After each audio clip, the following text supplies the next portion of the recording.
तो बिहार राज्य की जितनी भी परीक्षाएं हैं, सभी परीक्षाओं में, चाहे वो बीपीएससी की परीक्षा हो या राज्य द्वारा, राज्य के लोक सेवा आयोग द्वारा, या फिर अन्य जो भी एग्ज़ाम है आपके जहां पे बिहार राज्य से प्रश्न पूछे जाते हैं, उन सभी प्रश्नों में से जो प्रश्न आपके अति संभावित हैं या पिछले साल पूछे गए हैं, उन सब को लेकर के इस पूरी श्रृंखला में, जो याद कर लीजिए श्रृंखला है, इसमें एक अगली कड़ी के तौर पे मैं इन प्रश्नों को जोड़ रहा हूं और मैं आपको पूरा कंप्लीट बिहार कवर कराऊंगा। बिहार के प्रश्नों से ही आपको मैं कंप्लीट उसको पढ़ाऊंगा, ठीक है। जो उसके बारे में अतिरिक्त जानकारी होगी उसके बारे में भी हम चर्चा करेंगे।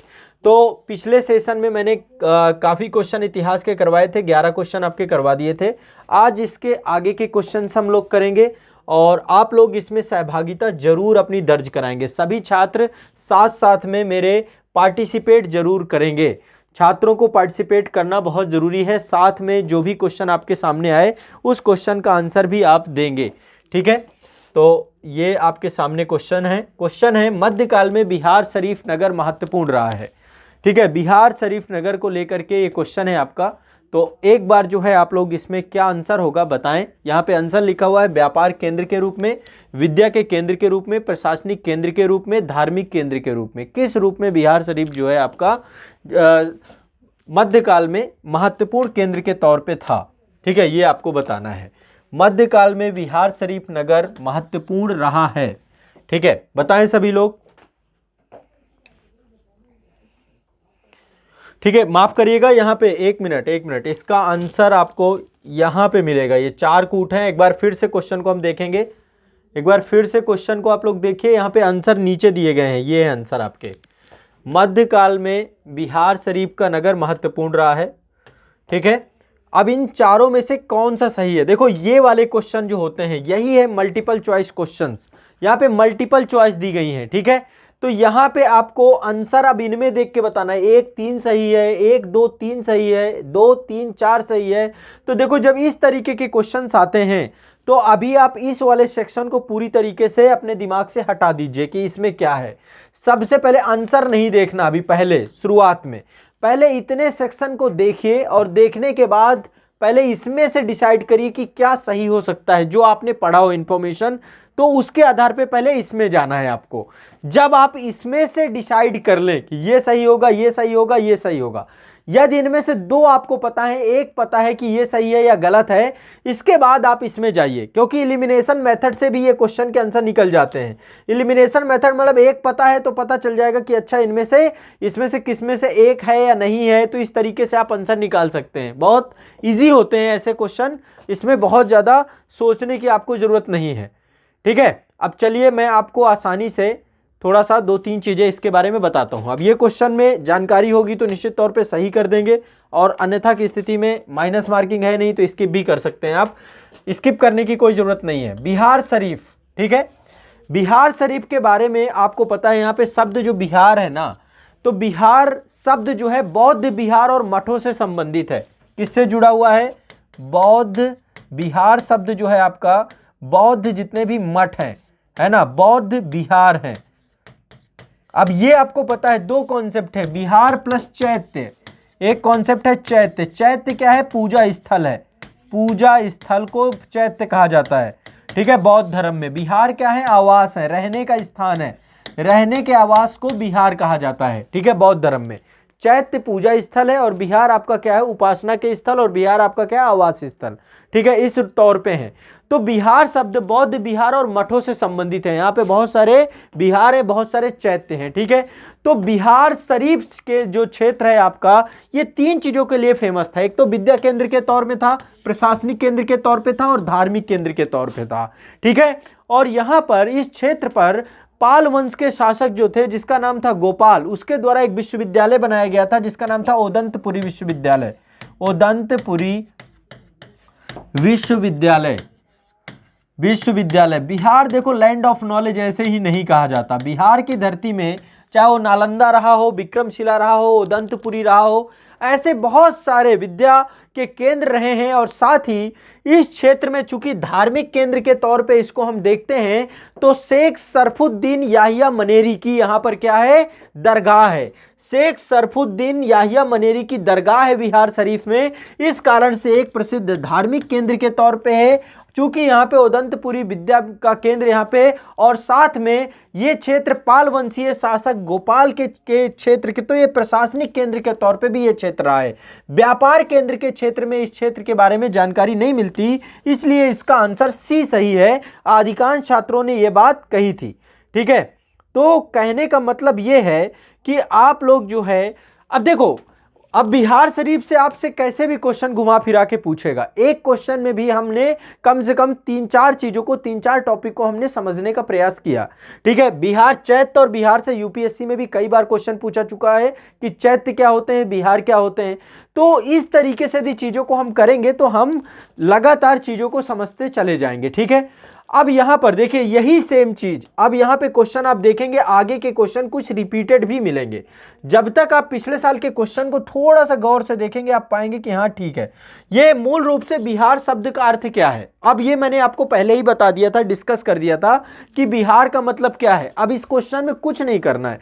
आर्य प्रदेश देखो, एलिमिनेशन मेथड से इजिली आपको पता चल जाएगा। देवदूतों की भूमि, हरियाली का प्रदेश, बिल्कुल नहीं। बौद्ध मठ, बौद्ध मठ और बौद्ध बिहारों के क्षेत्र को बिहार कहते हैं। तो इजी सा क्वेश्चन है, इसमें बहुत ज्यादा सोचना नहीं है। अब देखो अगला क्वेश्चन जो है, इससे मैं आपके कई सारे क्वेश्चंस के आंसर निकाल दूंगा। ठीक है, अगला क्वेश्चन है आपका ये क्वेश्चन नंबर 14। इसको ध्यान से पढ़ना है आप लोगों को। ठीक है, ध्यान से पढ़ना और ध्यान से इसका आंसर देना है। इस पे मैं इसकी एक विस्तृत व्याख्या करूंगा आप लोगों के साथ। ठीक है, विस्तृत व्याख्या आप लोगों को यहां पे करेंगे।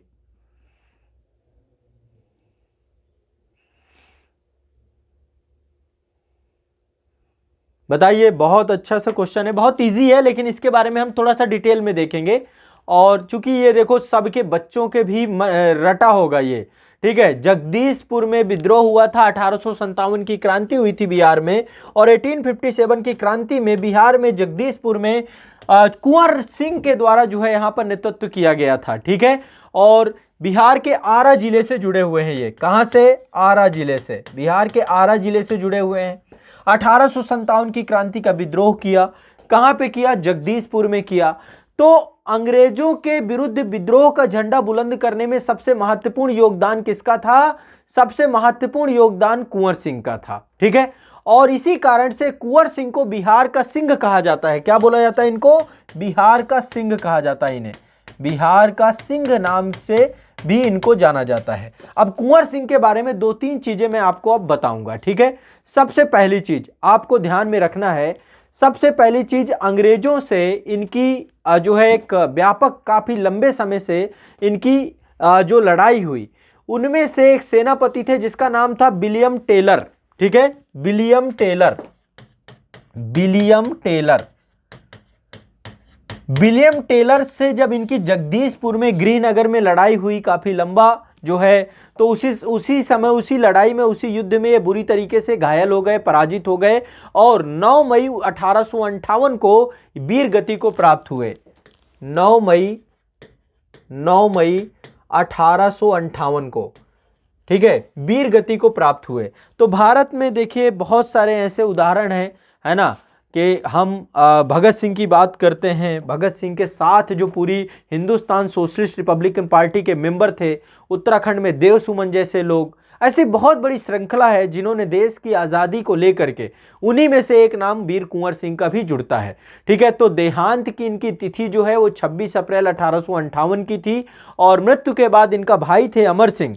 तो अमर सिंह के द्वारा अंग्रेजों के विरुद्ध संघर्ष किया गया। 1858 में अंग्रेजों के विरुद्ध संघर्ष को जारी रखा गया। ठीक है, तो ये आपको ध्यान रखना है। और इसमें एक चीज ध्यान रखिएगा, ठीक है, इनकी ये जो तिथि है जिसमें इनको वीर गति प्राप्त हुई थी, वीर गति की तिथि को लेकर के कई सारे विवाद हैं। कई जगह पे तिथि 9 मई मिलती है। एनसीईआरटी में इनकी वीर गति की तिथि 26 अप्रैल भी दी गई है, 26 अप्रैल भी दी गई है। तो आपको कन्फ्लिक्ट नहीं क्रिएट करना है। ठीक है, 9 मई को वीर गति को ये प्राप्त हुए। कई बार बीपीएससी में क्वेश्चन आ चुका है, और एनसीईआरटी में भी जो है कई बार जो है इसमें चीज़ें दी गई हैं। तो अब अगला क्वेश्चन देखिए, चूंकि इसी से जुड़ा हुआ है, यहाँ पे लिखा हुआ है। अब देखो कितना फैक्चुअल टाइप का क्वेश्चन बिहार के पीएससी के द्वारा पूछे गए हैं। अभी भी यही पद्धति है, कोई बहुत बड़ा बदलाव नहीं हुआ, कोई बहुत बड़ा चेंज नहीं आया। तो फैक्चुअल क्वेश्चन का आंसर एक ही होता है, आपका नॉलेज, आपको ज्ञान कितना है, चीजें रटी कितनी है। ठीक है, रट्टी कितनी है। बिहार में 1857 की क्रांति का नेता कुंवर सिंह का देहांत कब हुआ? 9 मई 1858 को। 9 मई 1858 को इनका देहांत हुआ। ठीक है, तो 26 अप्रैल की भी डेट आती है, 26 अप्रैल की डेट को लेकर के भी मैंने आपको बता दी।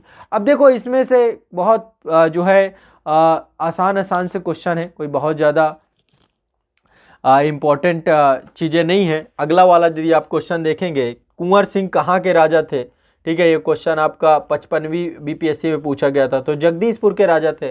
ठीक है, रटा हुआ क्वेश्चन। क्वेश्चन नंबर 17 देखते हैं, कुंवर सिंह जगदीशपुर में कब प्रविष्ट हुए ये बताओ आप लोग। अब ये फैक्चुअल डेट है, ये थोड़ा सा क्वेश्चन के स्तर को कठिन बना देता है। या तो आपकी रटने की क्षमता अच्छी है, हाँ, या तो आपकी जानकारी है, तो ये आज आप लोग थोड़ा सा याद कर लीजिएगा। ठीक है,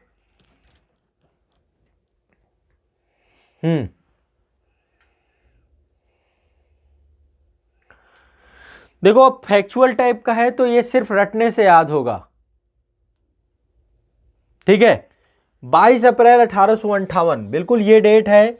और 22 अप्रैल 1858 को बाबू कुंवर सिंह जो थे 1000 पैदल सैनिकों के साथ, कुछ घुड़सवारों के साथ ये कहां पहुंचे? जगदीशपुर पहुंच गए थे। और इनके बारे में एक कहानी भी है कि इनकी एक बांह जो है जख्मी हो गई थी, उस बांह को इन्होंने खुद की तलवार से काट करके उसको जो है गंगा को समर्पित कर दिया। तो इस तरीके के जो है अदम्य साहस, अदम्य प्रतिभा से भरे हुए थे। ठीक है, और जब जो 22 अप्रैल 1858 को जब ये जानकारी मिली कि कुंवर सिंह जगदीशपुर पहुंच रहे हैं, तो उसी समय आरा से जो है सेना एक पहुंची अंग्रेजों की, ली ग्रांड के नेतृत्व में, है ना। ठीक है, चलो अगला क्वेश्चन है आपका, नेक्स्ट क्वेश्चन है, ये क्वेश्चन भी इंपॉर्टेंट है। अगला क्वेश्चन है, बंगाल और बिहार में भूमि पर किराएदारों के अधिकार को बंगाल किराएदारी अधिनियम, बंगाल टेनेंसी एक्ट द्वारा कब स्वीकार किया गया?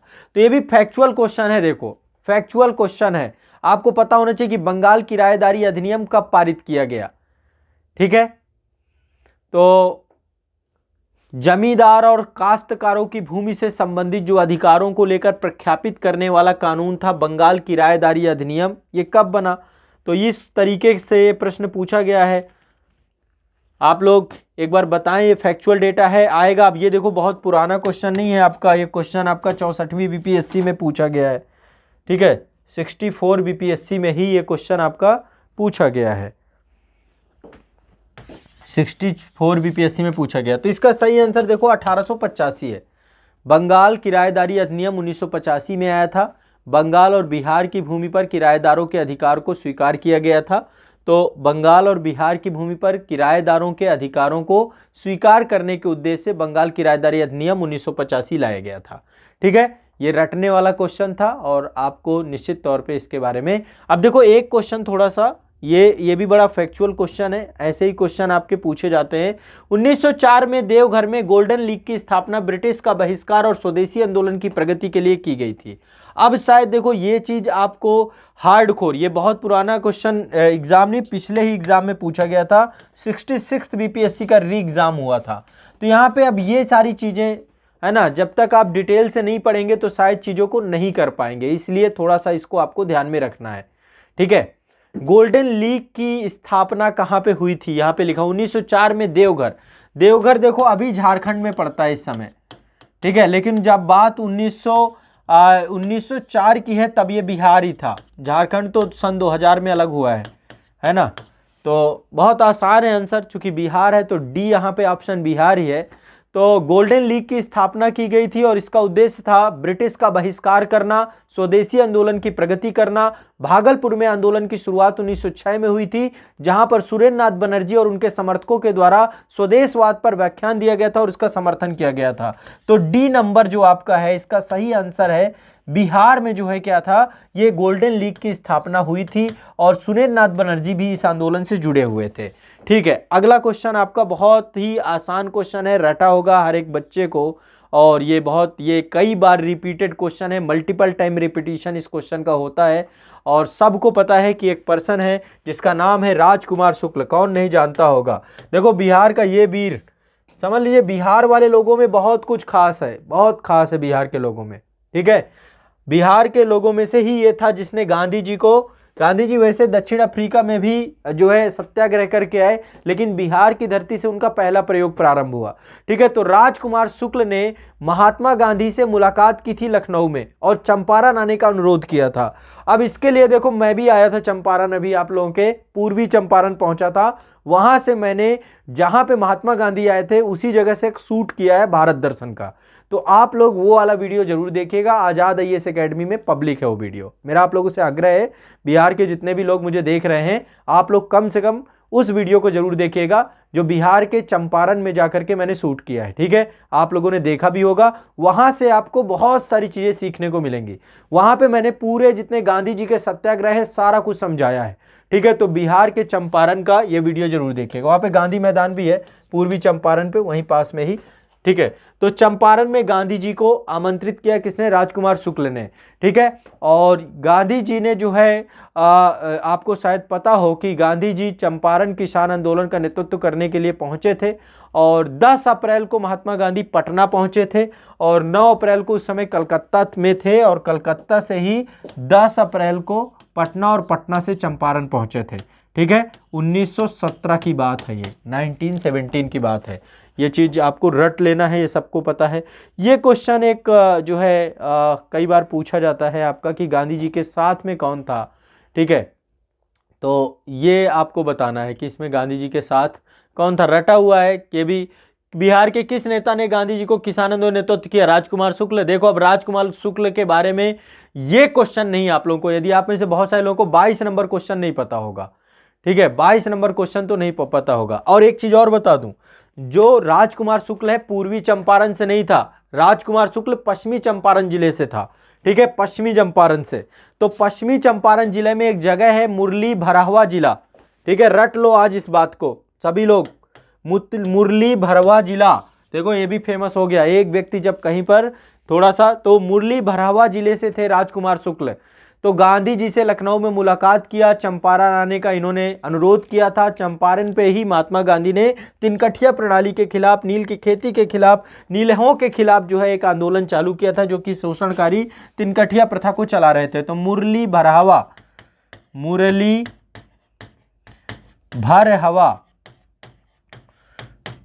भरावा। ठीक है, राजकुमार शुक्ल किस गांव के निवासी थे? मुरली भरावा के। रट लीजिए इस बात को, रट लीजिए सभी बच्चे, इसको रट लीजिए। ठीक है, अब एक बहुत अच्छा क्वेश्चन है आपका अगला, किसने दुखी आत्मा दुखी हृदय जैसे छदम नामों के तहत लिखकर चंपारण के किसानों की दुर्दशा डाली? तो बहुत सारे लोग हैं जिन्होंने चंपारण के जो है चंपारण के बारे में बहुत सारे लोगों ने पुस्तकों में लिखा है। तो अब कौन है ये बताइए।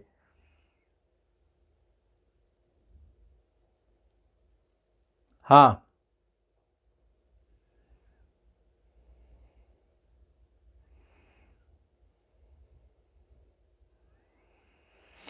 ठीक है,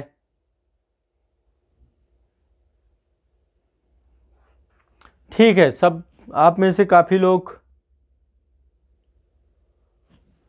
21 नंबर, बेटा राजकुमार शुक्ल सी सही है इसका 21 नंबर का। ठीक है, हम 23 नंबर पे हैं। इसका सही आंसर क्या है? इसका सही आंसर है पीर मोहम्मद मुनीस।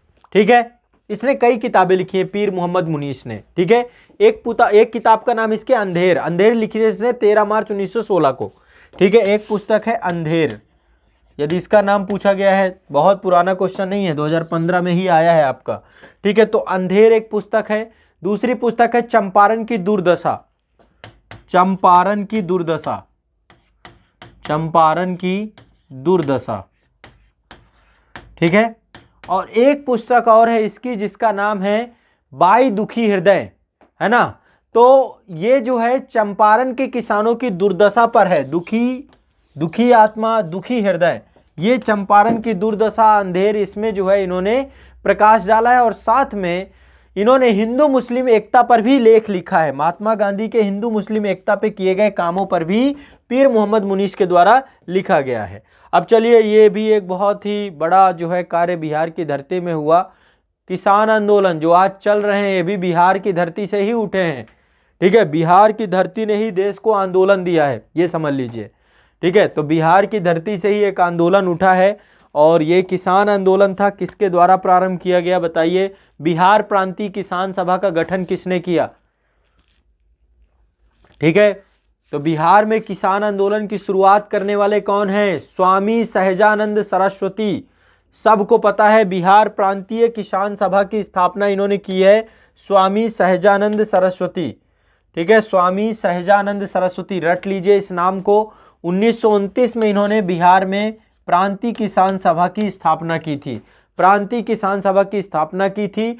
और बिहार के गांवों में इन्होंने जो है, कई लोग थे, कार्यानंद शर्मा थे, राहुल संस्कृत्यानंद, पच्चायन शर्मा, यदुनंदन शर्मा। ठीक है, तो कई सारे नेताओं का सहयोग मिला था इन्होंने। और जो है कई सारे जो है लोग इनके साथ जुड़े थे, स्वामीनंद सरस्वती जी के साथ। ठीक है, चलिए आगे बढ़ते हैं। अब ये क्वेश्चन देखो, कई बार रिपीटेड होगा और यहाँ पर आपको समझना होगा। कई बार आंसर में आपको चीज़ें जब तक आप देखेंगे तो आप समझ पाएंगे। अब यहाँ पे देखो, एक क्वेश्चन आया हुआ है कि बिहार किसान सभा से कौन जुड़ा हुआ था? ये सब जुड़े हुए थे, जितने हैं सब लोग जुड़े हुए थे। बिहार किसान, स्वामीनंद सहजानंद भी जुड़े हुए थे, कार्यानंद शर्मा भी जुड़े थे, राहुल संस्कृत्यायन भी जुड़े थे, यदुनंदन शर्मा भी जुड़े थे, ये सब जुड़े हुए थे। ठीक है, और जब सब जुड़े थे तो फिर इसका सही आंसर क्या होगा? ई। ठीक है, ई इसका सही आंसर होगा। ऐसे क्वेश्चन जो भी आते हैं, उपर्युक्त में से कोई नहीं या उपर्युक्त में एक से अधिक, तो जो ई ऑप्शन वाला है, बड़ा समझ के आपको काम करना है। जब तक आपको सभी आंसर या किस तरह का डाउट होता है, इसलिए आयोग ने अपने आप को बचने के लिए ई ऑप्शन आपको दिया है, तो इसका सही आंसर ई होगा। ठीक है, चलिए आगे बढ़ते हैं। नेक्स्ट अगला क्वेश्चन है, इनमें से कौन से बिहार के किसान नेता थे? पहला है स्वामी विद्यानंद, स्वामी सहजानंद, सरदार वल्लभ भाई पटेल। सरदार वल्लभ भाई पटेल जी के बारे में तो सभी जानते हैं कि गुजरात से थे और गुजरात पे इन्होंने काम किया, फिर बाद में पूरे देश के गृह मंत्री बने। इसका सही आंसर ये दो लोग हैं, स्वामी विद्यानंद और स्वामी सहजानंद, ये दोनों किसान नेता थे। सही आंसर इसका ए है, 1 और 2। ठीक है, 1 और 2, इसका 2 सही आंसर है। अगला नेक्स्ट बहुत अच्छा क्वेश्चन है और ये रट लेना है आप सभी को। बिहार पीसीएस की तैयारी करने वाले बच्चों को, बिहार के किस स्थान पर भारतीय राष्ट्रीय कांग्रेस का वर्ष 1922 में अधिवेशन हुआ? बहुत ही अच्छा क्वेश्चन है। और इस अधिवेशन के अध्यक्ष कौन थे आप लोग बताओगे? इस अधिवेशन की अध्यक्षता किसने की, ये आप लोग बताओगे सभी छात्र? गया, ठीक है, सभी लोग गया बता रहे हैं, गया बिल्कुल सही बात है। लेकिन कौन थे अध्यक्ष? इसके अध्यक्ष कौन थे ये बताइए। बिहार में किस स्थान पर भारतीय राष्ट्रीय कांग्रेस का सन 1922 में अधिवेशन हुआ? ठीक है, गया बिल्कुल सही है, पर अधिवेशन के अध्यक्ष कौन थे? नहीं नहीं, नेहरू नहीं थे। ठीक है, इसमें से कुछ लोग बता रहे हैं CR दास, CR दास। ठीक है, इनकी अध्यक्षता में हुआ था, तो ये आपका सही आंसर है। CR दास की, चितरंजन दास की अध्यक्षता में हुआ था। ठीक है, अगला है, बिहार में कांग्रेस का प्रथम अधिवेशन कहाँ रखा गया? बिहार में बताइए भाई, बिहार में कांग्रेस का पहला अधिवेशन कहाँ रखा गया? बताइए भाई, बहुत आसान सा क्वेश्चन है और ये पिछले वर्ष ही पूछा गया था 6वीं बीपीएससी में। बिहार में कांग्रेस का प्रथम अधिवेशन कहाँ रखा गया था? हाँ, अध्यक्षता किसने की ये भी बता दीजिएगा साथ में। अध्यक्षता किसने की? बांकीपुर। कहां पड़ता है बांकीपुर? आंसर क्या है यहां पे? इस पे ABCD करके बताओ, थोड़ा सा गति में।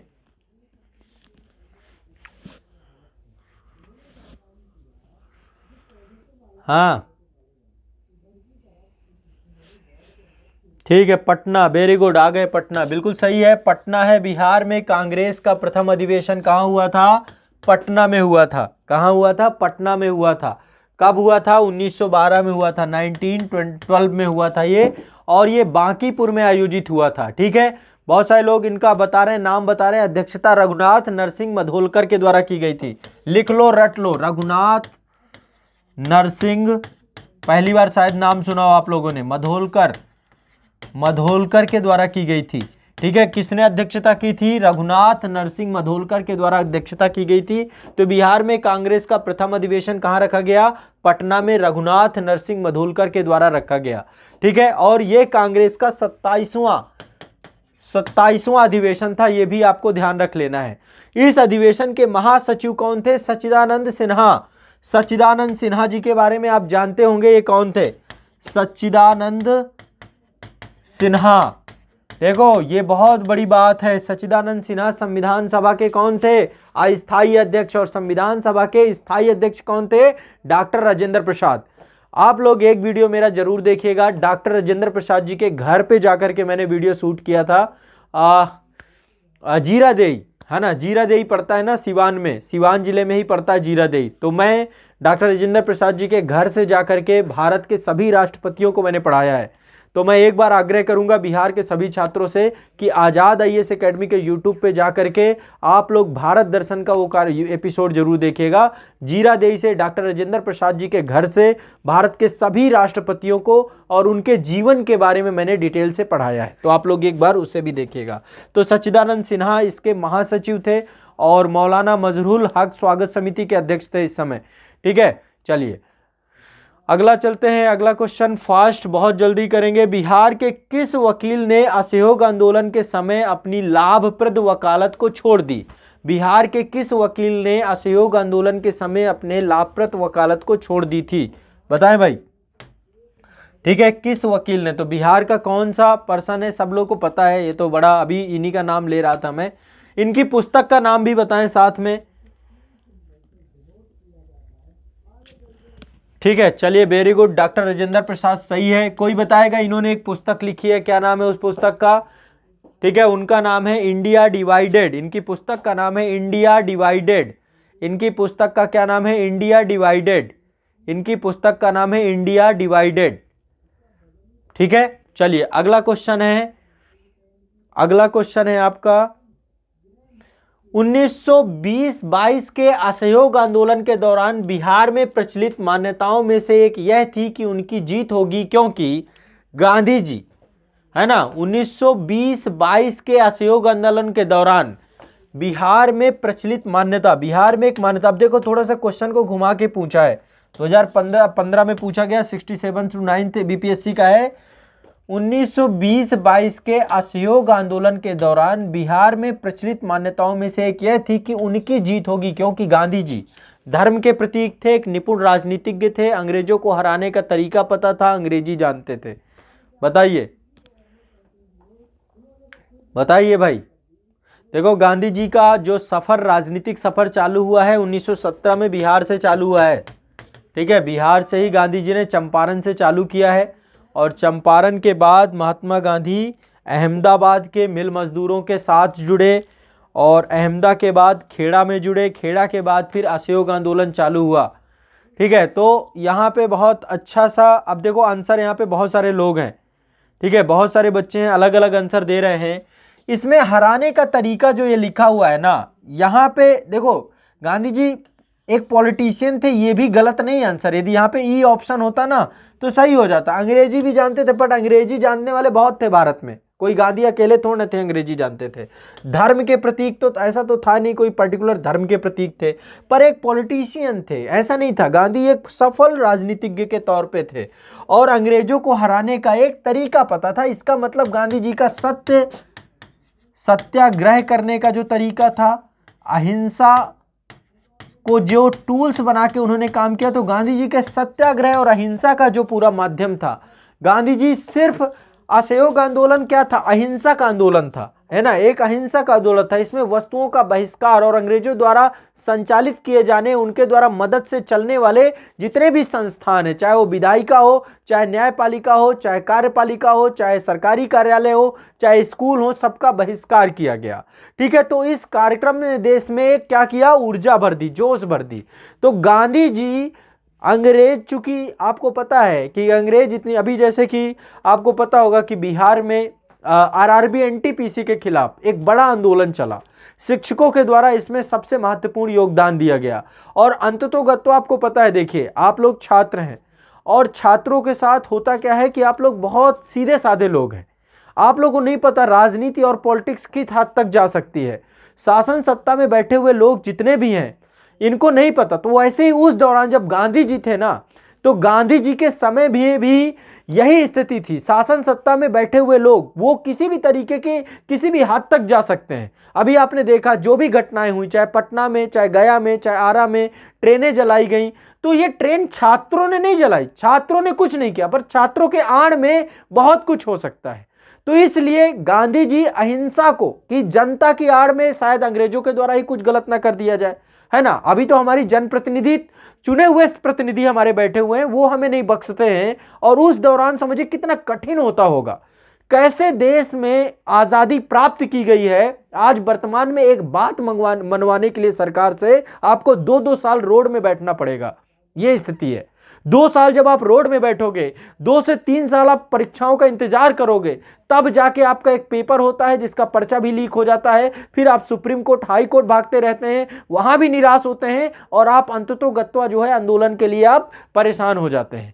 तो कहीं ना कहीं पे समझिए देश की आजादी कितनी कठिन परिस्थितियों से मिली होगी, जहां पे ना तो उनको कोई लोकतंत्र, डेमोक्रेसी, किसी चीज को लेकर के उन्हें कोई मतलब नहीं था, पूरी तरीके से निरंकुश शासन की स्थापना थी। तो ऐसे में कैसे देश के नेताओं के द्वारा उस परिस्थिति में ये सत्याग्रह, अहिंसा, बहिष्कार, असहयोग, सविनय अवज्ञा जैसे माध्यमों का तरीका सही से चुनना पड़ा।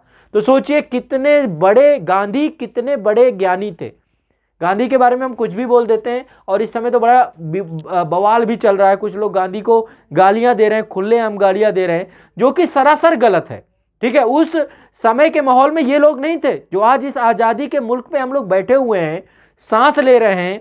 इस हवा, आबो हवा उस समय नहीं थी, ऐसी आबो हवा जब गांधी थे। और गांधी को देश की आजादी के बाद मिला क्या? सिर्फ गोलियां मिली और कुछ नहीं मिला, सिर्फ गोलियां मिली, उनके सीने में गोलियां मिली, इसके अतिरिक्त कुछ नहीं मिला। तो देश ने उन्हें कुछ नहीं दे दिया, वो देश को बहुत कुछ दे करके गए हैं। रही बात उनके प्रति भ्रांतियां फैलाने की, तो जिन लोगों को गांधी के बारे में सबसे कम पता है वही उनके बारे में सबसे ज्यादा भ्रांतियां फैला रहे हैं। तो ये होता है, पुरस्कार स्वरूप यही मिलता है ना। तो चीजें अलग बात है, चलो उस चीज पे अब नहीं चलेंगे, उस पे आगे डिस्कस बाद में करेंगे। ठीक है, चलिए अगला क्वेश्चन बहुत तेजी से फास्ट करेंगे। ठीक है, एक पर्सन और है यहाँ पे, इनको भी थोड़ा सा आप लोग को ध्यान में रखना है। असहयोग आंदोलन के दौरान बिहार में कृषकों का नेतृत्व किसके द्वारा किया गया, बताइए। तो एक महत्वपूर्ण पर्सन है यहाँ पे,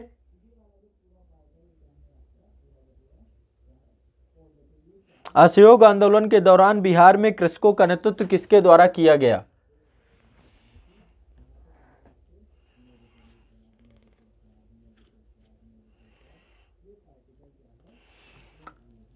कृष्ण सिंह नहीं है बेटा, कृष्ण सिंह तो आपको पता है ना बेटा, ये असहयोग आंदोलन के समय की बात है। असहयोग आंदोलन के दौरान बिहार में कृषकों का नेतृत्व स्वामी विद्यानंद के द्वारा किया गया। ठीक है, स्वामी विद्यानंद ने दरभंगा जिले के क्षेत्रों में जो रैयत थे उनको अपने अधिकारों को बताने के लिए, उनको अवेयरनेस करने के लिए, उन्हें सचेत करने के लिए, रैयत मतलब किसान, तो उनमें सेल्फ अवेयरनेस लाने के लिए सबसे महत्वपूर्ण योगदान और कार्य करने का प्रयास किया था। ठीक है, तो ध्यान रखिएगा, ये जो है इसका सही आंसर ए होगा, 31 का ए सही आंसर है। ठीक है, चलिए अगला क्वेश्चन है, फास्ट करेंगे इसको भी, तुरंत बताइए। भागलपुर में नमक सत्याग्रह का नेतृत्व किसने किया? भागलपुर में नमक सत्याग्रह का नेतृत्व, यानी ये 1930 की घटना है, 1930 की घटना है।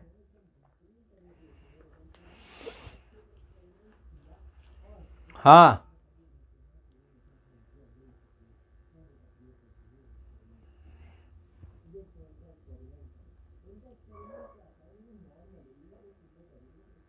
बताइए भाई, फास्ट, वेरी गुड, बहुत बढ़िया, महादेवलाल सराफ। देखिए गांधी जी ने 12 मार्च 1930 को क्या किया? सविनय अवज्ञा आंदोलन का प्रारंभ किया। कब प्रारंभ किया? 12 मार्च, लगभग 24 दिन की यात्रा हुई। 12 मार्च को दांडी यात्रा प्रारंभ होती है महात्मा गांधी की, ठीक है। और इसके बाद 24 दिन की लगातार यात्रा की महात्मा गांधी ने, और अप्रैल में जाकर के दांडी के तट पर जाकर के इन्होंने नमक बनाया।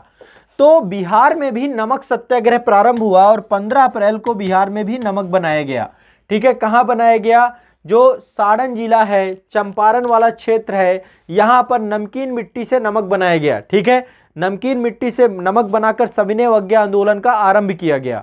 भागलपुर वाले क्षेत्र में एक पर्सन थे महादेवलाल सराफ। ये कोई एक अकेला नाम नहीं है, बहुत सारे नाम है। महादेवलाल सराफ, ठीक है। इसके अलावा और कौन कौन से नाम है? दीप नारायण सिंह, दीप नारायण सिंह, ठीक है। महादेवलाल सराफ, दीप नारायण सिंह।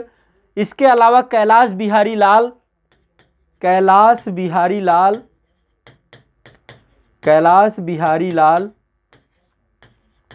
अब यहां पे देखो पता होना चाहिए, नहीं तो आप कंफ्यूज हो गए। सत्यनारायण, कुमार मिश्रा, श्री कृष्णा, किसी को भी लगा के चले आओगे, ठीक है।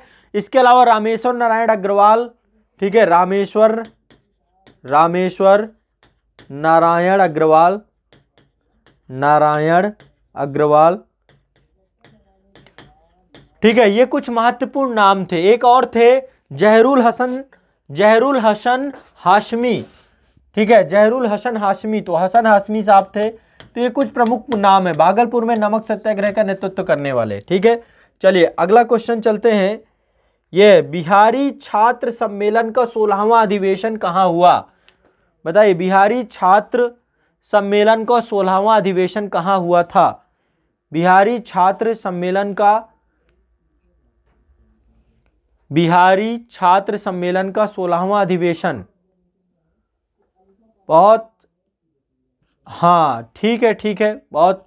बिहारी छात्र सम्मेलन का 16वां अधिवेशन कहाँ हुआ था? हजारीबाग में, हजारीबाग। वेरी गुड, बहुत बढ़िया, बहुत बढ़िया, ठीक है। और 1921 में हुआ था। अध्यक्ष इसकी थी सरला देवी, सरला देवी जी के द्वारा, सरला देवी के द्वारा जो है ये किया गया था। तो बिहारी छात्र सम्मेलन का 16वां अधिवेशन सरला देवी के द्वारा किया गया, 33, ठीक है। चलिए ये हो गया आपका। इसके बाद नेक्स्ट चलते हैं, अगला अंतिम क्वेश्चन है। इसके बाद फिर मैं आपको, ठीक है, इसके बाद फिर आपको नेक्स्ट क्लास में करवाऊंगा। ये है सन 1939 में बिहार में अंबारी सत्याग्रह का नेतृत्व किसके द्वारा किया गया? अंबारी सत्याग्रह का नेतृत्व किसके द्वारा किया गया? ठीक है, बहुत महत्वपूर्ण व्यक्ति हैं और घुमक्कड़ी हैं, बहुत सारी किताबें लिखी हैं इन्होंने, और बिहार की धरती में ऐसे ही लोग पैदा होते हैं। देखो, राहुल सांकृत्यायन, बहुत बड़ा नाम है, राहुल सांकृत्यायन। इनकी एक पुस्तक है बोलगा से गंगा, बहुत जबरदस्त। इन्होंने जिस तरीके से वामपंथी विचारधारा को, मतलब रसिया को भारत से जोड़ा है, रूस सोचित समाजवादी विचारधारा को जोड़ा है, बोलगा से गंगा। ठीक है, तो राहुल सांकृत्यायन के द्वारा जो है 1939 में बिहार में अंबारी सत्याग्रह का नेतृत्व किया गया। ठीक है, क्लियर है सब लोग को? ये सारी चीजें देखो याद भी करते जाना है साथ साथ। ठीक है, चलो अंतिम है अब, ये अंतिम क्वेश्चन ये रहा आपका। बिहार में स्वराज्य दल का गठन किसने किया? बिहार में स्वराज्य दल का गठन किसने किया? बिहार में स्वराज्य दल का गठन किसने किया?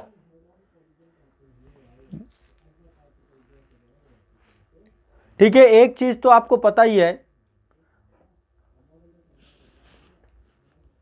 बहुत अच्छा, हाँ चलो बहुत बढ़िया, लगभग सही बता रहे हैं सब लोग, ए बता रहे हैं।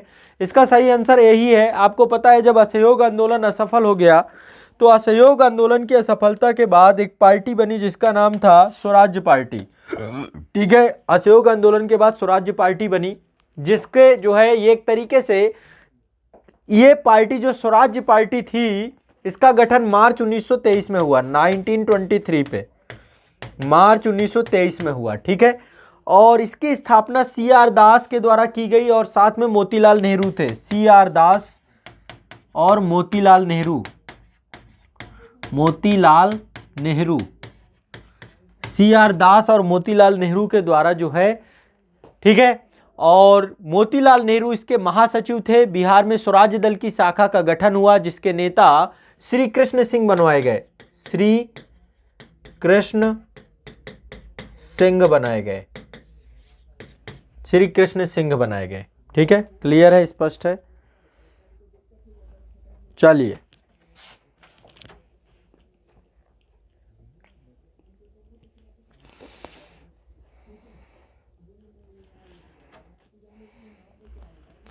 चलिए आज के लिए इतना ही रखेंगे और आप लोग सभी लोग अब जुड़ते रहिए, ये सेशन से कंटिन्यूअस इसे चलाएंगे। पूरे बिहार में इस प्लेटफॉर्म को पहुंचाना है आपको। जो बच्चे नए जुड़े हों इस चैनल से ज़रूर जुड़ के जाएं, सभी छात्रों को जुड़ना है। और एक दो चीज़ें और आप लोगों को मैं अभी बता दूंगा, सभी छात्र जितने भी हैं